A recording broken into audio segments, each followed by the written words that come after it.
Hi అందరికీ నమస్తే. నేను మీ మహేష్ అండి. ఈరోజు నేను నా ఫస్ట్ రైడింగ్ అయితే స్టార్ట్ చేసేసాను. ఇంటి దగ్గర నుంచి అరుణాచలం అయితే ప్లాన్ చేసుకున్నా.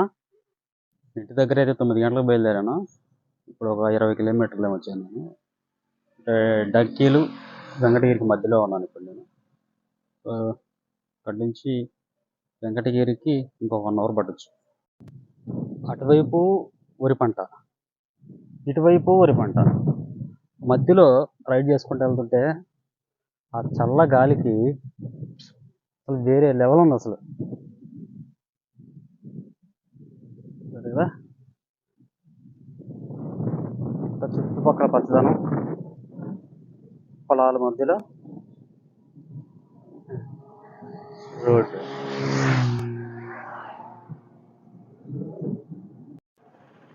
ఇది వెంకటగిరి అండి. వెంకటగిరికి చేరుకున్నాం మనం. మధ్యాహ్నం 12 అయింది. 2 గంటలకు వెంకటగిరి చేరుకున్నాం. ఇప్పుడు మనము ఆ రోడ్లో బ్యాచ్ కనిపిస్తూ ఉంది కదా, ఇక్కడ నుంచి లోపలికి వెళ్తే టౌన్లోకి వెళ్ళొచ్చు. Cricket stadium Venkatagiri. మ్యాచ్ కూడా జరుగుతూ ఉంటుంది లోపల.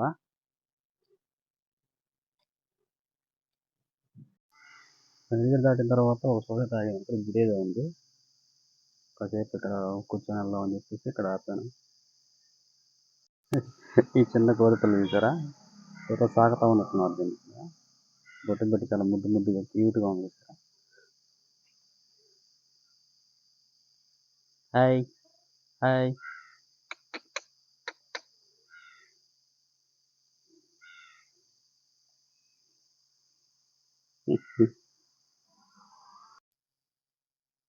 Very good. నీళ్ళు పోస్తుంది ఉంటుంది.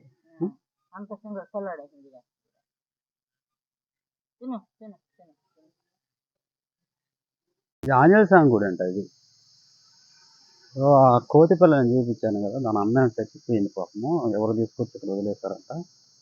వీళ్ళకి ఇక్కడే వాళ్ళు పెంచుతూ ఉన్నారు.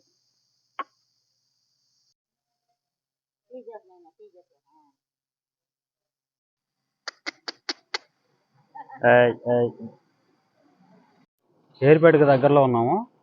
ఇక్కడ నుంచి ఏర్పేట 2 కిలోమీటర్లు చూపిస్తున్నాడు. తిరుపతి 29 కిలోమీటర్లు. ఓకే. ఛానల్ కొత్తగా చూస్తున్న వాళ్ళు ఛానల్ సబ్స్క్రైబ్ చేసుకోండి, షేర్ చేయండి, అలాగే ఒక లైక్ కూడా వేసుకోండి.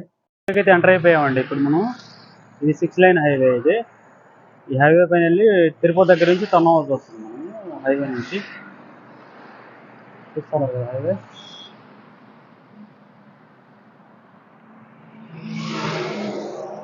చేరుకున్నాం మనం ఇప్పుడు పద్మావతి అమ్మవారి టెంపుల్ దగ్గర.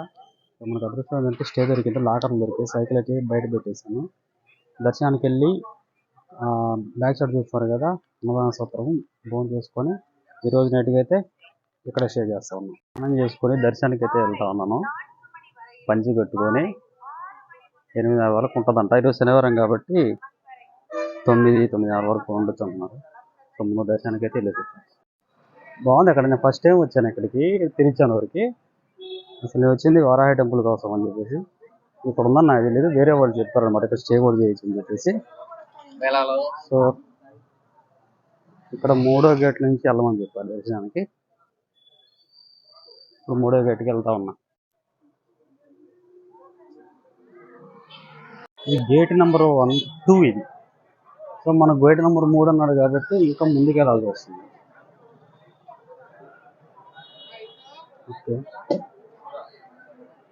గేట్ నెంబర్ 3 దగ్గరకు వచ్చేసాము. ఇక్కడ నుంచి లోపలికి వెళ్తే దర్శనం ఇదంతా. క్రౌడ్ ఎక్కువ ఉన్నట్టుంది. చూద్దాం లోపలికి వెళ్తే ఏందో పరిస్థితి అని చెప్పేసి. ఆ ఫుల్ క్రౌడ్ అయితే ఉన్నట్టుంది. క్యూ లైన్లు ఫుల్ అయిపోతున్నాయి. సరే చూద్దాం. ఫుల్ క్రౌడ్ అయితే ఉంది. క్యూ లైన్లో గంట పైన పట్టద్దు అన్నారు దర్శనము. అందుకని చెప్పి పొద్దున్నే పదాం ప్లాన్ చేసుకొని. చేసేది ఏమీ లేదు,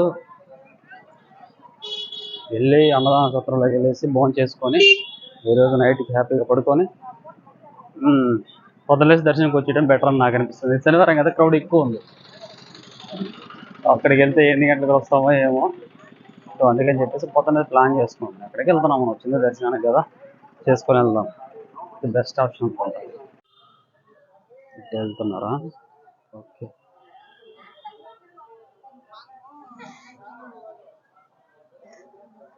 ప్రసాదం దగ్గరికి అయితే వచ్చేసాము. నేను ఒకసారి బ్యాక్ సైడ్ చూపిస్తాను. ఓకే, ఎంట్రన్స్లో ఉన్నాము. ఎంట్రన్స్ ఎక్కుతా ఉన్నాం. ఓకే, ప్రసాదానికి వచ్చేసాము. ఇక్కడ బఫే సిస్టమ్, మనమే తెచ్చుకోవాలంట. పెడుతున్నారు వీళ్ళు తినేదైతే పెరుగన్నం తింటా ఉన్నారు. పెరుగన్నం సాంబార్ అన్నం. ఓకే,